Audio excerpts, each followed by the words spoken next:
Please repeat. Garbhe pranite devakyaha rohinim yoganidraya aho vishramsitaha garbha iti pauraha vichukrushuhu Garbhe pranite devakya rohinim yoganidraya aho visramsito garbha iti paura vichukrushuhu Garbhe pranite devakya rohinim yoganidraya aho visramsito garbha iti paura vichukrushuhu Garbhe pranite devakya rohinim yoganidraya aho visramsito garbha iti paura vichukrushuhu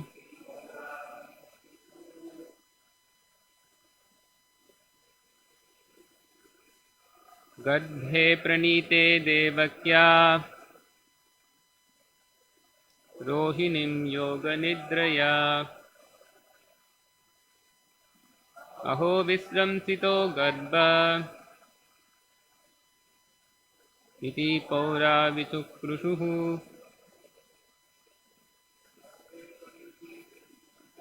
Garbhe pranite devakya rohinim yoganidraya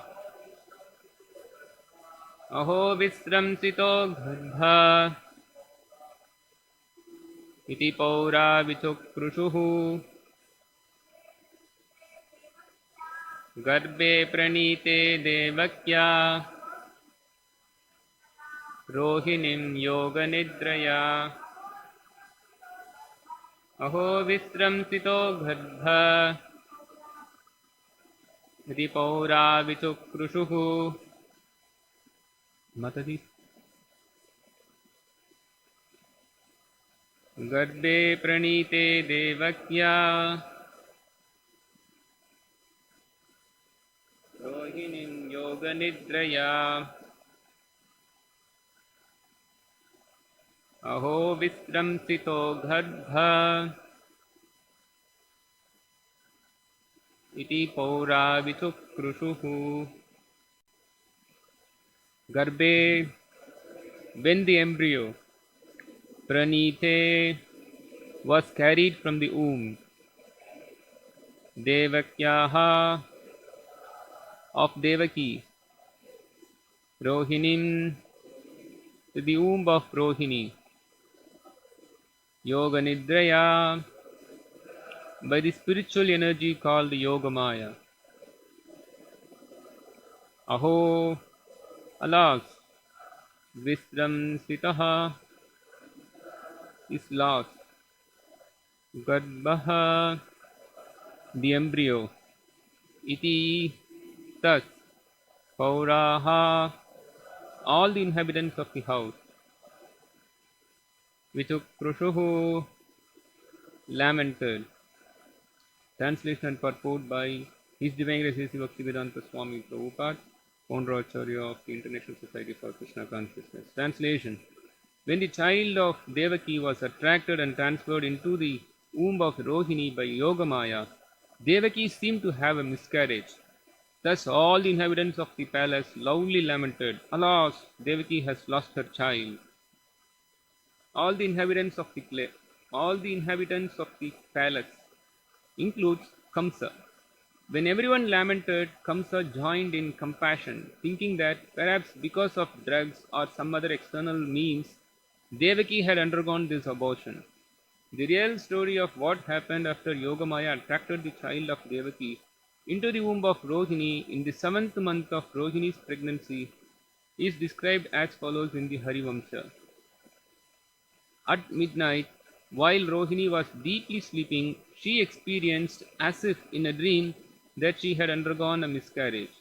After some time, when she awoke, she saw that this had indeed happened, and she was in great anxiety. But Yogamaya then informed her, O auspicious lady, your child is now being replaced. I am attracting a child from the womb of Devaki, and therefore your child will be known as Sankarshana. The word Yoga Nidra is significant. When one is spiritually reconnected through self realization, one regards his material life as having been like a dream. As stated in Bhagavad Gita, chapter 2, text 69, Ya nisha sarvabhutanam tasyam jagrati samyami, yasyam jagrati bhutani sa nisha pashvato munehe. What is night for all living beings is the time of awakening for the self control, and the time of awakening for all beings is night for the introspective sage. The stage of self realization is called Yoga Nidra. All material activities appear to be a dream when one is spiritually awakened. Thus, Yoga Nidra may be explained to be Yoga Maya. Manyanam Timirandasya Jnananjana Shalakaya Chakshurunmilitanena Tasmai Shri Gurave Namaha Mukam Karoti Vachalam Pangum Langayati Girim Yatkripatamaham Vande Shri Gurum Dinatarinam Vandeham Shri Gurum Shri Padakamalam Shri Gurun Vaishnavamscha Shri Rupam Sahagrajatam Sahagana Raghunathan Vitam Tam Sajivam Sadvaitam Savatodam Parijanasekitam Krishna Chaitanya Devam Shri Radha Krishna Padan Sahagana Lalita Shri Vishakan Vitamscha Namo Vishnu Padaya Krishna Prishthaya Bhutale Srimathe Bhaktivedanta Swami Nitinamini Namaste Saraswati Deve Gauravani Pracharine Nirvishesha Shunyavadi Paschatya Deshatarine Jai Shri Krishna Chaitanya Prabhu Nityananda Shri Advaita Gadadhara Srivasadi Gaura Bhakta Vrinda Hare Krishna Krishna Krishna Hare Hare Hare Rama Rama Rama Hare Hare Garbhe pranithe devakya rohinim yoga nidraya aho vishram sito garbha iti paura vichukrushuhu. Translation: when the child of Devaki was attracted and transferred into the womb of Rohini by Yogamaya, Devaki seemed to have a miscarriage. Thus all the inhabitants of the palace loudly lamented, Alas, Devaki has lost her child. Hare Krishna. So here we are seeing the appearance of Lord Sri Krishna in the 10th chapter of Srimad Bhagavatam. Particularly the verses that we are now seeing refers to the appearance of Lord Balaram. How Lord Balaram, also known as Balabhadra or just Rama or Sankarshana, as we see in the previous sloka, that Balaram is appearing in a very wonderful transcendental way. You know, Krishna says in Bhagavad Gita, Janma karma chame divyam, Janma karma chame divyam yevam yo vitti taktataha, Tyaktva deham punarjanma naiti mam iti so Arjuna. All the activities of the Supreme Personality of Godhead, how He takes birth in this world, everything is transcendental. And one who knows this activity of the Lord, His appearance to be transcendental, he becomes liberated from the path of repeated birth and death. So the appearance of the Supreme Lord is not an ordinary activity. Krishna physically speaks about Janma Karme Chamme Divyam, about his birth and activity. But we can also understand that birth and activities of all the incarnations of the Lord, they are all considered to be transcendental. We know Balaram, Sankarshan, Baladev, he is also the self-same Supreme Personality of Godhead. He is the first expansion of the Supreme Lord Krishna. So he is also in the Vishnu Tattva category. So the birth of Lord Balaram and then the karma activities of the Supreme Lord Balaram, they are also considered to be transcendental. And whoever hears the activity of Lord Balaram, whoever hears the birth that right now we are seeing of Balaram, it's all considered to be transcendental. It's very interesting how the appearance of Balaram is happening. Mostly we have heard about the appearance of Krishna. In fact, the appearance of Balaram is present within the context of the appearance of Krishna. We know that Devaki is the mother of Krishna, but we should also know that Devaki is also the mother of Balaram. Here we see that already Lord Balaram has entered the womb of Devaki. The previous slokas are saying that Lord Ananta, who is not different from Balaram, he has already entered the womb of Devaki. So from the womb of Devaki, now Balaram is shifted to the or transferred to the womb of Rohini. Though Balaram is famously known as Rohini Sutta, but he is also Devaki Sutta. He is also the son of Devaki.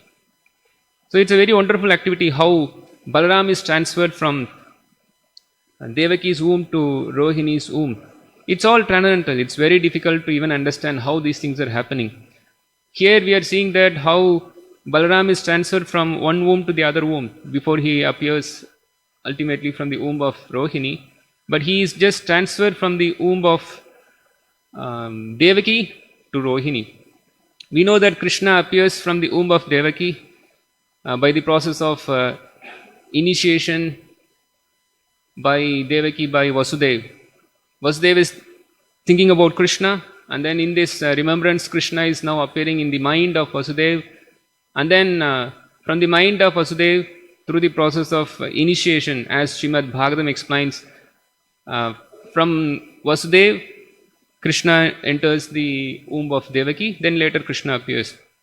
And here we see that already Sankarshana, Balaram has appeared in the womb of Devaki, and then from Devaki's womb now he is transferred to Rohini's womb. Later he comes, later he takes his birth in Gokula.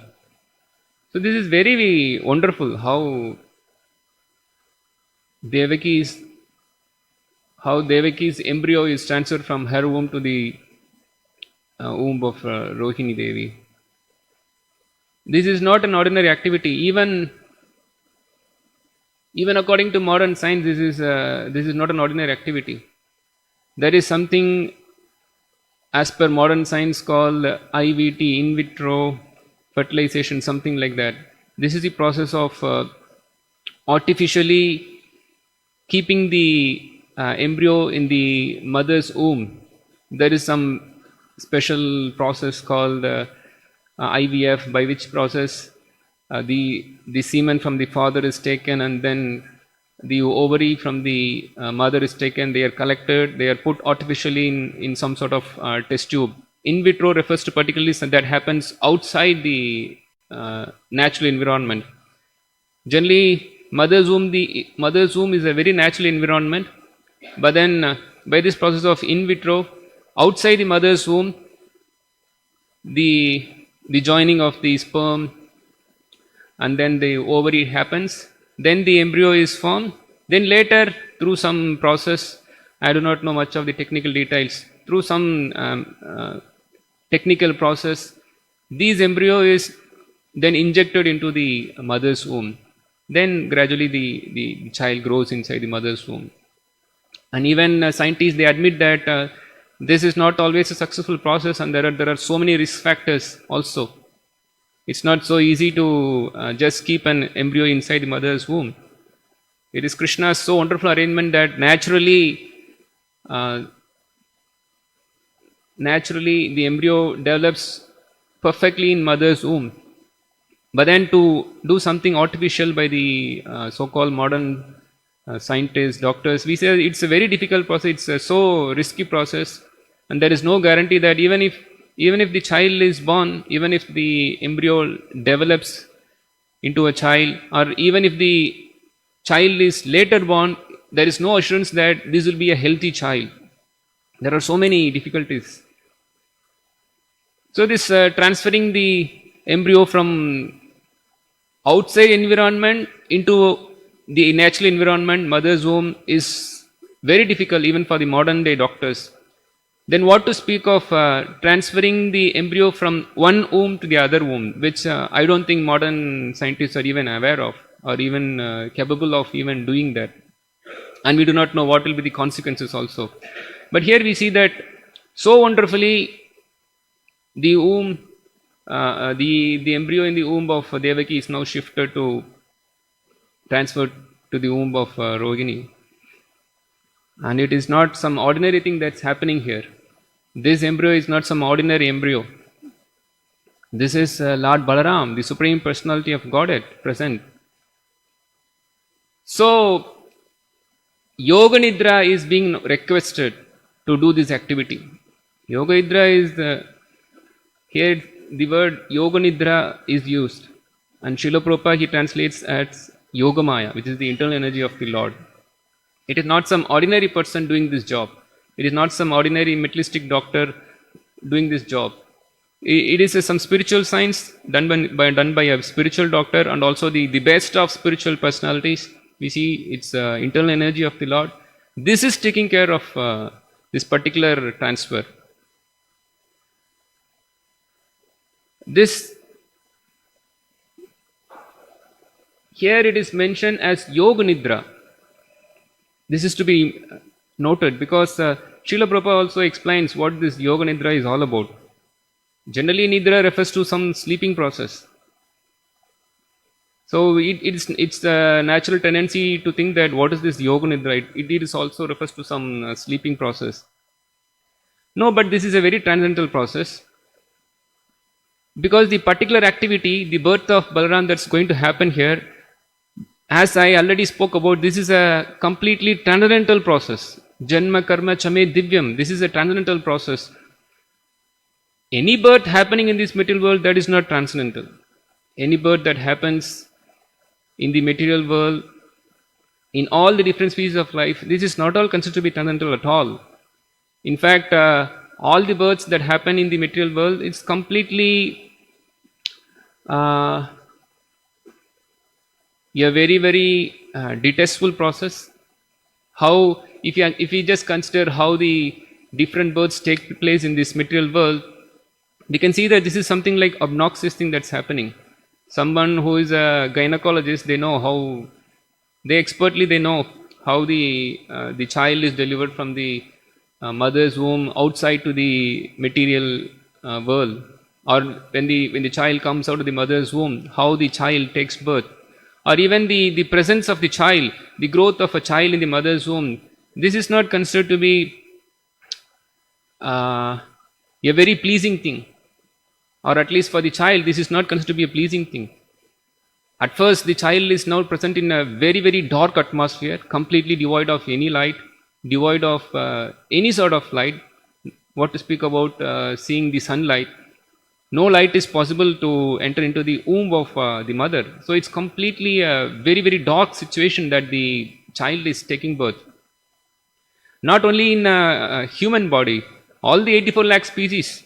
In fact, there are 84 lakh different types of womb available in the material world. The material energy is providing for the conditioned soul 84 lakh different wombs. There are different wombs where you can enter and then have your birth. You can enter the womb of a animal mother, or you can enter the womb of a bird mother, or you can enter the womb of some amphibian or some reptile mother, or you can enter the womb of an aquatic mother, fishes like that, or you can enter the womb of some germ or some seed, or a demigod or a human mother. But all these bejas, all these seeds or the wombs, it's all completely dark. Even if you consider the birth of a tree, ultimately it comes from the seed which is put into the earth. And earth, it is just put down, and then there is darkness. So wherever there is birth in this material, it is completely darkness. Darkness means inauspiciousness. That's why Shastra speaks about tamasoma jyotirgamaya, from darkness please come to light. So there is always darkness. All the 84 lakh wombs that the material energy is offering for the conditioned souls for its foolish enjoyment, it's all considered to be just darkness, and it is considered to be fully suffering. It is just detestful. and also obnoxious. So when you consider how the birth of a human mother or any animal mother giving birth to a child or a egg coming out from the bird's womb, it's all very obnoxious in the sense that it is very dark and it is also simply covered by blood, mucus, stool, urine. So considering the birth of any living being in this material world, it's considered to be very, very obnoxious. It's happening in a very, very dark situation. As I said, any womb is actually considered to be dark, either mother's womb or animal womb or a bird womb, or even the earth that bears the seed, that is also considered to be dark only. We see in Bhagavad Gita, Krishna speaks about three different coverings for the soul. How the lust is covering the soul in three different degrees. When Arjuna was asking Krishna, Atakena prayuktoyam, what is the verse? Papam charati purushaha. So why is that a living entity is forced to commit a sinful act? Papam charati purushaha. Why this living entity is forced to do a sinful act? Then Krishna speaks about how Kamesha, Krodesha, Rajoguna Samudbhava, Mahashana Mahapapma, Vidyenam Vairinam. Krishna says that it's all because of lust, Arjuna. It's all because of the desire to enjoy material nature. Then later it becomes transformed into wrath, into anger. That the living entity is just forced to engage in all sorts of sinful activities. Kamarupena kaunteya, duspurena lenacha. Then the next verse that follows, Kamesha, Krodesha, is the three different degrees of lust that covers the soul. The first is the covering of the smoke, the covering of fire by smoke, then the covering of the mirror by dust, then the covering of the embryo by the womb. So there are three different degrees, and it's the one is low, gradually low. The first visible, the covering is not visible, but then the covering of fire, fire in a smoke, it's not considered to be a very gross covering. In fact, when there is smoke, gradually we can little bit fan, and then there will be a overt manifestation of fire coming up. So this is a little covering. Then there is even dense covering, which refers to the covering of the mirror by the dust. Then now it needs more cleaning. Then finally there will be a clean mirror. Now it's properly manifested. One can clearly see the personality by seeing the mirror. But then this is the second covering. Then the third covering, which is a very deep covering, which is the embryo covered in the womb. Now this covering is very difficult. This covering is very difficult to be, very difficult for the person to even see the embryo which is now covered by the womb. So Krishna says in Bhagavad Gita that the degrees of lust varies, and then when somebody is inside the embryo, then the covering is even more dense, very dark. Now we can understand there are 84 lakh different embryos, different wombs. Means then there is so much of darkness in it. It's not an ordinary darkness. Even among, of course, everything is darkness in this material world. The whole material world is dark. That we know. There is completely darkness only engulfed in the material world. So this embryo is considered to be a very dark place. That we can understand. Given the example of Krishna in Bhagavad Gita. So there are so many different degrees of covering, and then the covering of the embryo in the womb is a very, very dense covering. So that is the position of a living being's birth. So the birth of a living being is really it's a very dark thing. Though there has to be birth, otherwise there is no possibility of living being having their manifestation in the material world. But it is a very dark covering. So birth in the material world is not all considered to be auspicious. How come darkness can be auspicious? Only light is auspicious. In fact, when somebody is in darkness, they are always craving for the light to come. So when somebody is in darkness, they are always craving how I can come out of this miserable position. That's why the birth of a child inside the womb is suffering, and then some fortunate child is given an opportunity to pray to Krishna to come out of the womb. Every child inside the mother's womb is suffering, and then coming out of the womb is a liberation for the child. So this birth in the material world is not at all considered to be auspicious. But here we see not such a birth is now going to happen. That's why it's called Divyam. That's why Krishna says in Bhagavad Gita, Janma karme chame Divyam. His birth is transcendental. All other births in this material world is not at all transcendental, as we are discussing. It is always completely obnoxious. Even to speak of the births, it's not considered to be auspicious at all. But contradictorily, the birth of Krishna, birth of Balaram, it's all considered to be auspicious.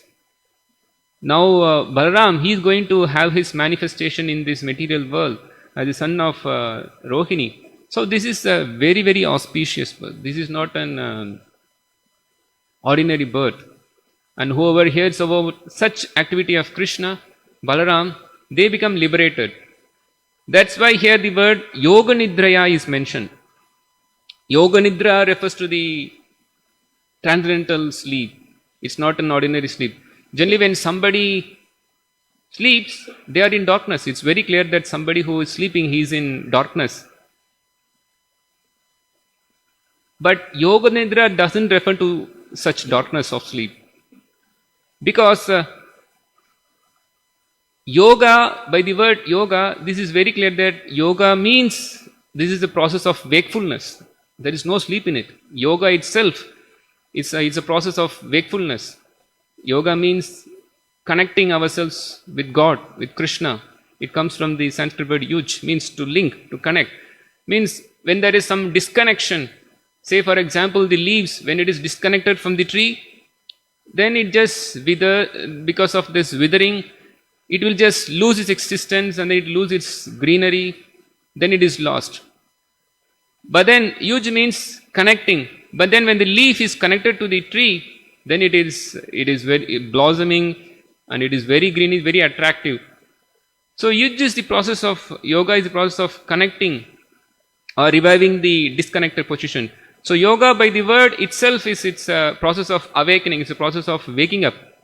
So yoga nidra cannot be a process which is which can have a very derogatory meaning that there is some ignorance happening.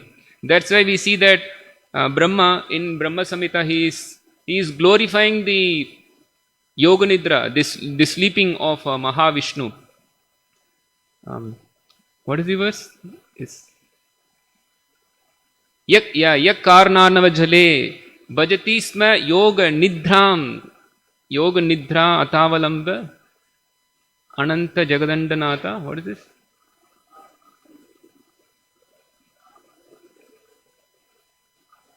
Adarshaktimalambya param sumutim govindamadi purusham tamaham bhajami. So yoga nidram ananta jagadandanata. So this yoga nidra, this is Srila Bhaktisiddhanta Saraswati Thakur. He translates that yoga nidra as creative sleep, because this is transcendental.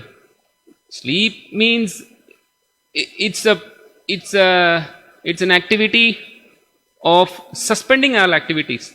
When there is sleep, no activity happens except for sleep. We just do sleeping, we just suspend. In fact, when we want to suspend our activities, we go for sleep. We want to stop any activity of creation, we just want to stop all our activities in the whole daytime. And in fact, if we want to go for rest, stop ourselves from performing any action, that is considered to be sleep. But then the yoga nidra of the Lord is considered to be a creative sleep. And we see that yak karnanava jale bhajati sma yoga. Yogam nidram ananta jagadanda means all the unlimited universe are coming from the pores of Mahavishnu in his lying position of this yoga nidra. Means the Lord is creating. He is sleeping, but then he is actually creating. But that's the opposite of the material world. When somebody sleeps, he just suspends. He just suspends all activity. So Yoga Nidra is a transcendental sleep. It's a process of awakening that we should understand. That's why here Yoga Nidra is translated by Srila Prabhupada as Yoga Maya, by the spiritual energy called Yoga Maya. So this is not some ordinary thing that is happening. Yoga Maya is directly involved in this process of waking up. Of course, it's not that Balaram is now waken up, but then it is some transcendental activity that is happening. This is not some ordinary activity that's happening. That Balaram is having his stage in the material world. This is no ordinary activity. In fact, the whole material world is resting on Balaram. So his appearance in this material world is not going to be ordinary. And we see that the whole material world is so huge, so enormous, difficult to handle. Even to lift a small thing, a small pen, it is not ordinary activity. Lifting a pen may be very easy for us, but then lifting a pen for a cockroach or for a ant, it is a very difficult thing. Lifting a book may be easy for us, but then lifting a stone is difficult for us. Or lifting a small stone may be easy for an elephant, but then lifting a hill is difficult. So comparatively, we see that all living entities can lift something, but then we cannot lift everything. But it is Balaram who is holding on to all the millions and trillions of planets in one universe, and then the unlimited universes, everything is resting on him, but then he doesn't feel the weight of the all weight put together. Then we can imagine Balaram is such a personality. He has that strength, he has that material power and also the spiritual power. And that personality has to be shifted from one womb to other womb is not an ordinary activity. So Yoga Nidra has to come into the picture. Otherwise, this is not going to be something easy. Not that anybody and everybody will be able to do. Everybody can't do. And then a specific personality called Yoga Nidra, Yoga Maya is actually doing that. So this is to be understood. And Srila Prabhupada, he speaks about, he just details about Yoga Nidra, how one who is in the position of Yoga Nidra, he is in the stage of self-realization. This is also very important. Srila Prabhupada quotes from Bhagavad Gita, Yanisha Sarvabhutanam, Tasyam Jagrati Samyami, Yasyam Jagrati Bhutani, Sanisha Pashyato Munehe. That this Yoga Nidra position is a position of self-realization. So all the living beings who are trying to awaken their God consciousness, they are in the stage of Yoga Nidra. Means they are in the process of Yoga Maya. Mahatmanastu mam parthe devim prakriti mashitaha. So that is Yoga Maya. So whoever is in the process of taking shelter of Krishna or who have taken shelter of Krishna, they are all under the shelter of Yoga Nidra or Yoga Maya. That is to be understood. That whoever is practicing this Krishna consciousness, they are also in the stage of Yoga Nidra. They are not perfect in that Yoga Nidra, but then they are in the process of perfecting their Yoga Nidra position. This we can understand. And for such a person who is trying to awaken his soul, ordinary being see him that he is actually sleeping. When the ordinary living being engages in sense gratification, that is considered to be awakening for him. But for a self-realized soul who is in Yoga Nidra, he sees that to be a sleeping process. And for the self-realized yogi, all the activities of a materialistic person is considered to be a sleeping process. But for the sleeping person who is in ignorance, he thinks that this is a foolish person, a so-called yogi. He is just simply engaging in self-realization. He is actually sleeping. So that's what this particular sloka that Srila Prabhupada quotes in. In fact, it is very interesting that when a sleeping person is awakened, he is not willing to get up. That's the difficulty we have. We celebrated the appearance of Chaitanya Mahaprabhu yesterday. The the glorious birth of Chaitanya Mahaprabhu, how he appeared in this world. That happened yesterday. We were just discussing all the activities of Chaitanya Mahaprabhu. One interesting thing that we see here is that Chaitanya Mahaprabhu came to wake us up all. Chaitanya Mahaprabhu came to this material world to wake all the jivas up. We are all sleeping here. We are not in the Yoga Nidra. We are in the Maha Nidra. We are always sleeping. We are just sleeping in the material world. And Chaitanya Mahaprabhu has come to this material world to wake us all up. That's why we see that Chaitanya Mahaprabhu, he speaks about the preaching activities, how he wants to expand his preaching, how he wants to deliver the conditioned souls, Prithivite Ache Nagradi Gram Sarvatra Moche More Hai Benam Prachar. Means he speaks about how to deliver all living entities by spreading the holy names of Krishna. And we know that the famous song sung by Bhaktino Thakur, Jeev Jago, Jeev Jago, Jeev Jago, Gaura Chandra Bole. Means Chaitanya Mahaprabhu, he is calling out, Jeev Jago, wake up, wake up. We are all sleeping. We are all in the Nidra. So Chaitanya Mahaprabhu is waking us up. Get up, get up. Koto Nidra Javo Maya, Pisa Chira Kole. We are just sleeping in the lap of Maya. We are not having this Nidra sleep. We are sleeping in the lap of Maya. So Chaitanya Mahaprabhu is waking us up. Get up, get up. You foolish living entities, you do not know where you are sleeping. You are sleeping in the lap of Maya. She is constantly kicking you from one womb to other womb. Why you are suffering? You wake up, wake up. So Chaitanya Mahaprabhu, he is coming us to wake all the living entities conditioned in this material world. And Chaitanya Mahaprabhu, interestingly, he wants all the conditioned souls to be waken up. So he himself is waking up, and he is also requesting the persons who have already woken up to wake up all the other living entities. We know the very famous verse, Bharata Bhumite Manushya Janmayar Janma Sartaka Karikara Paropakar. So Chaitanya Mahaprabhu says, he makes a statement, he just calls for all Indians that you all Indians who have taken their birth in Bharata Varsha, Janma Sartaka, you just make your life perfect. It means you just wake up. Why are you sleeping? Don't sleep. Don't sleep in the life of sense gratification. Janma Sartaka, you please get up. Then Janma Sartaka Karikara Para Upakar. Now you wake up others. So Chaitanya Mahaprabhu, he wakes up, particularly the Indians, and then he is waking up Indians to another level of waking up. Means, okay, now you have attained self-realization. Now you have to do one more activity of waking up others also. So these things are also done. This is Chaitanya Mahaprabhu's supreme mercy. That's why he is called Nama Maha Vadanyaya Krishna. He is so merciful. He is magnanimous for many reasons, and one reason is that he just gave love of God to all the sinful living entities of the Kali Yuga. Kali Yuga people are very, very sinful, but then a very wonderful gift was bestowed upon such foolish, conditioned, sinful living entities by Chaitanya Mahaprabhu.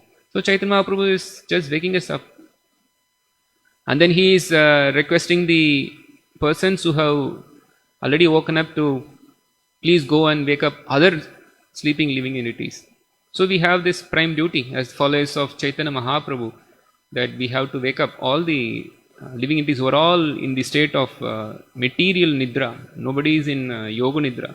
In fact, the whole parampara, the parampara of the Vaishnavas, it's all about waking up the conditioned souls. Everybody is sleeping. The whole spiritual parampara, let it be the Brahma Sampradaya, Sri Sampradaya, Rudra Sampradaya, Adikumara Sampradaya, all parampara is very intent upon waking up all the sleeping living entities. Everybody is sleeping. Whoever takes his birth in the material world, he is actually sleeping. Whoever is having a material body, he is sleeping. Everybody is sleeping, and then the parampara is just all about waking us all up. In fact, we have very wonderful weapon by which we can wake up all living entities. And that weapon is Srila Prabhupada's book. Somebody who is just distributing Srila Prabhupada's books, he is doing the best welfare activity of waking up the conditioned souls. Everybody is sleeping here, and then by giving Srila Prabhupada's book, we can just make this living entity just wake up. Just like somebody is sleeping, then if there is an alarm, then immediately that person is now disturbed. Then he just awakened from the sleep. So Srila Prabhupada's books are like that. It's actually alarm. We see that when we read Srila Prabhupada's book, it seems to be alarm. Alarm generally, it is not some very sweet music. Though somebody may have some sweet music as alarm, but alarm is like it's like an emergency call. Ring, ring, ring, ring, ring, ring, ring. That's why if you have a very smooth music, then it just encourages us to sleep more. But when we have alarm which is what you can say, it's very intense and it is the urgency is felt in that sound, then we have a different sort of alarm. That's why it's called alarm. It is just alarming. It is not some lullaby or some what we say, some duet songs. Nothing like it's some alarm. So Srila Prabhupada's books, it's like an alarm. In one way, Srila Prabhupada's books, it speaks about the alarm also. It is speaking about the nature of the material, how we are suffering. In many ways, Srila Prabhupada's books are also sweet. That is also there. Bhagavatam itself is a very sweet literature. But we see that these books are like alarm. And when there is an alarm, then the living entities are disturbed and then they get waken up. Then they understand that this is not the alarm that is disturbing me. Actually, my sleep in ignorance is a big disturbance. Now this alarm is actually helping. So all the ISKCON centers are supposed to be the alarms in each and every city. There are so many ISKCON centers all around the world. And then in every city, every town, or wherever we see ISKCON temple, it's like an alarm in that particular city. Suppose we have a temple in Salem, a beautiful temple is coming up. So it's a very big temple, so it is expected that it has to sound a big alarm. It has to be a big alarm that the whole area of where that particular temple is there, people should be waken up. That's why we want ISKCON temples. We want ISKCON temples so that this alarm is always ringing. We want the alarm of Hare Krishna, Krishna Krishna, Hare Hare, Hare Ram, Ram Ram, Hare Hare. This has to be heard. This has to be heard by the living entity. And Srila Prabhupada's books, this is the message that the alarm conveys. And then by reading these books, people wake up. Oh, I have been sleeping. Though, if you just analyze scrutinizingly, when somebody is sleeping, he doesn't want to wake up. In fact, he is very happy sleeping. Especially coming from a very gross, mundane background, having a very mundane education, and especially in the modern world, I have some personal experience that people like strange sorts of happiness. In fact, that cannot even be defined as happiness, but then people try to see that is a happiness. I was associated with friends who always loved to sleep. Waking up, if our college is by 9 o'clock, generally the boys, they sleep till 8:45 and they are very happy sleeping. And they say that, oh, it's such a nice sleep. They in fact enjoy sleeping. In fact, I have few friends though, in fact, they said that even passing urine, they say, this is wow, what a happiness. Inserting the buds in the air, oh, this is such happiness. They always have the bud inserted and then have some pleasure. These things are not happiness at all. In fact, many ways, these things seems to be a miserable thing, but then such strange people that they somehow find happiness in all sorts of nonsense things, which is not actually happiness at all. We can say that maybe this is absence of some distress, because when we sleep, when somebody is suffering, he feels that if I sleep, then I am just happy. In fact, by sleeping, we just forget our position of miserable life. So people tend to think that sleeping is very nice, sleeping is happiness. But then when we wake up, they have to wake up to the miserable life of going to school, going to college, going to work, see the boss, engage in all sorts of materialistic hard activities. So they consider that when they wake up, they have to go to a very miserable position. So they think that better sleep is happiness. This is the modern philosophy. They always think about eat, drink and be merry, but then they also eat, drink and sleep, and that is their merry. They just enjoy their sleeping. But then when they are completely waken up in Krishna consciousness, then they see that this is actually very nice. This is very good. then they understand that sleeping is actually a suffering. In fact, sleeping is not at all a good thing at all. That we see that all the wonderful personalities, great acharyas, they try to control sleep because sleep is just ignorance. There is nothing to be enjoyed there. In fact, forgetfulness of the real position is the sleep. People always, materialistic people, conditioned souls, they like sleep because their vacant position is miserable. That's why they like sleep. But if they are waken up in Krishna consciousness, then they understand that, oh yes, waking up is very nice. In fact, they don't want to sleep. They want to be always awake. They want to sleep less and work more and serve Krishna, and finally never sleep at all. Continuously enjoy life with Krishna. But then when we want to forget Krishna, then sleep is one sort of activity recommended. In fact, the whole material existence is all about sleeping. So we ISKCON temples, we all want to be the alarm of the particular city. Chaitanya Mahaprabhu wanted each and every town, his holy name should be spread. And that's happening by the mercy of Srila Prabhupada, particularly in the form of his transcendental books. So we want that these books be distributed so that we can wake up the sleeping souls. Everybody is sleeping, all conditioned souls are sleeping. And by giving Srila Prabhupada's book, then we can wake up. We can wake up all the conditioned souls. That's our success. I was just hearing Srila Prabhupada just before coming to this class. I was just hearing Srila Prabhupada lecture. Srila Prabhupada, he speaks about Chaitanya Mahaprabhu's appearance, how Chaitanya Mahaprabhu wanted that each and every town, village should be conquered by spreading the holy names. And this process is done through Srila Prabhupada's transcendental book distribution. So Srila Prabhupada's books should be distributed village to village, town to town, then city to city. We have to go and knock door. Every door should be knocked. No door should be left unknocked. Then we have to conquer all the villages, towns, cities, countries, territories. Then the whole Prithvi, all the places of earth should be conquered by Srila Prabhupada's book. Yeah, and I see that there are so many boys coming from VIT, Vaishnav, and sorry, you're preaching. You're bringing so many wonderful boys. So we want to even expand this preaching from college to college. We always speak about town to town, village to village.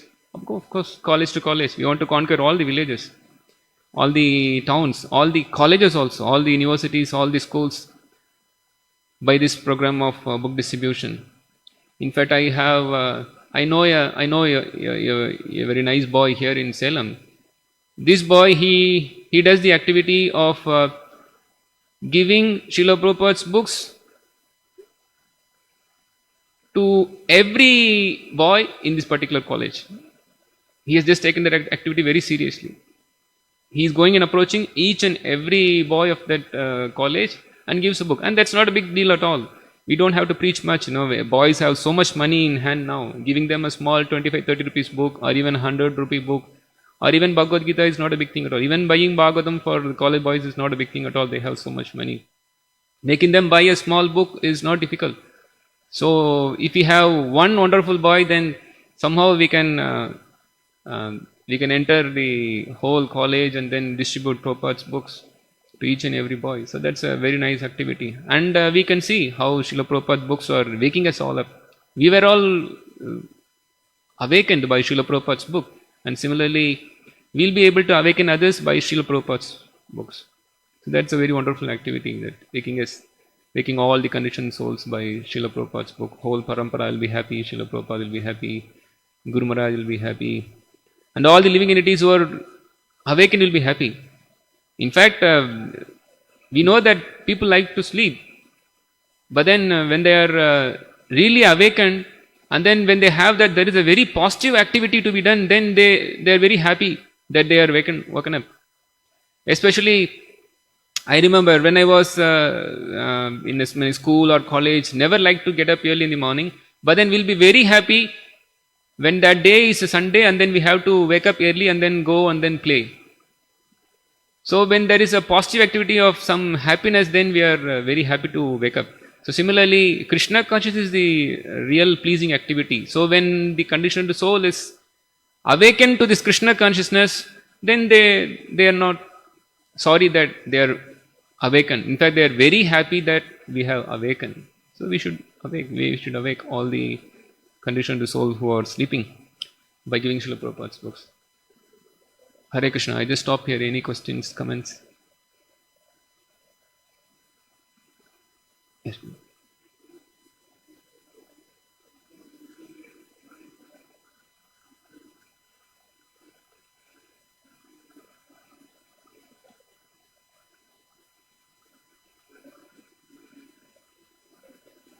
Mm-hmm.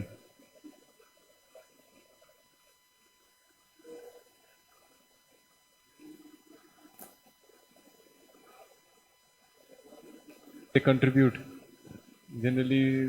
What are their contribution to the society? So they don't recognize the contribution. Yeah. Can you just Yeah. What are the contributions to the society by the spiritualist? How will they understand? They are already in sleeping stage. Even if you say something, somebody who is awakened, they'll be understand. As we are discussing now, somebody who is sleeping, even if we say that, no, we are doing the ultimate welfare activity of saving the conditioned soul from repeated birth and death, they are not going to understand this process at all because they are sleeping.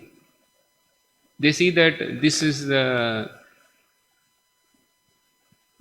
beyond their understanding at all. So they see that even though we are always working hard, we are not sleeping, we are not lazy, we are very active, but still they can't see our activities. As per conditioned soul, waking up means they should be strong and stout in sin gratification. But for a liberated soul, strong and stout in sense gratification is a degrading activity. And when the spiritualists are speaking about stopping all sorts of sense gratification, in one sense, the conditioned soul sees this as a disturbance, and the second thing, he sees that you are not contributing to our sense gratification. So it's very difficult for such people to understand. But then we know that this is paropakar, that we are just saving the conditioned souls from repeated birth and death. And practically we can see how that one who is awakened in the Krishna consciousness is very happy. So we can practically show that this is the result. See, this person is very happy taking up Krishna consciousness. In fact, if our devotees have a very if the devotees show their natural bliss in Krishna consciousness, then the other person will be convinced that the person who preached to you has done a very wonderful act. That we always see that when we come to Krishna consciousness, when we could do some activity which was not possible for the karmis to do, or when we give up all sorts of nonsense activity, then the people who are our friends, relatives, they appreciate us. How you are able to give? How you are able to give such nonsense activity? So in one sense, some possibility of making these people understand also practically by seeing our activity of pure life.